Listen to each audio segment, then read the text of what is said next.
Hello viewers, இன்றைக்கி நம்ம பார்க்க போகிறது என்னென்னா எறா பிரியாணி தான் பார்க்க போகிறோம். இதுக்கு எறா நான் முதல்ல 1/2 கிலோ எறா எடுத்து க்ளீன் பண்ணி எடுத்து வச்சுட்டேன். அரிசி பிரியாணி அரிசி பாஸ்மதி அரிசி எடுத்துருக்கோம் இல்லைங்களா, அது ஒரு 3 அழாக்கு 1/2 மணி நேரம் ஊற வைக்கணும். ஊற வைக்கும்போது முதல்லையே ஒரு 2 தடவை நீங்கள் அதை நல்லா கழுவிடுங்க. இல்லைன்னா அரிசி உடஞ்சி போகிற மாதிரி ஆகிடும். அதனால் ஃபஸ்ட்டே வாஷ் பண்ணிவிட்டு அதுக்கப்புறம் நல்ல தண்ணி ஊற்றி அதை ஊற வைங்க. டேப் வாட்டர்லாம் வேண்டாம். கேன் தண்ணி, டேங்க்கு தண்ணி, அந்த மாதிரி டேங்க்கு தண்ணி கூட வேண்டாம். கேன் தண்ணி ஊற்றினீங்கன்னா நல்லாயிருக்கும்.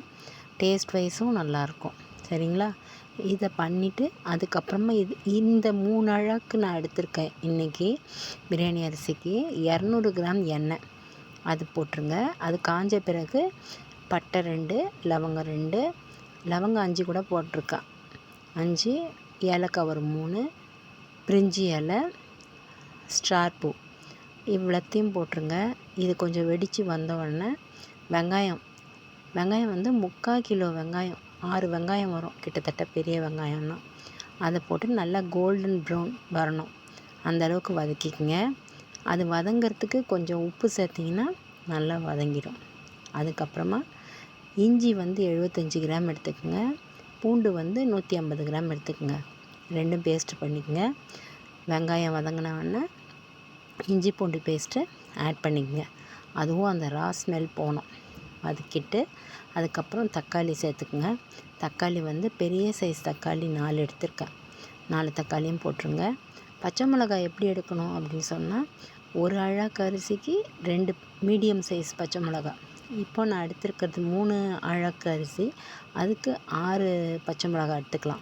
பெருசு வேண்டாம், குழந்தைங்க இருந்தால் காரமாக இருக்கும். அதனால் மீடியம் சைஸ் பச்சை மிளகாய் எடுத்துக்கோங்க. ஒரு கைப்பிடி அளவு புதினா, ஒரு கைப்பிடி அளவு கொத்தமல்லி அதை எடுத்துக்கோங்க. இது எல்லாத்தையும் போட்டு வதக்கிட்டு, புதினா ஒரு கைப்பிடி அளவு, கொத்தமல்லி ஒரு கைப்பிடி அளவு, அதையும் போட்டு நல்லா வதக்கிடுங்க.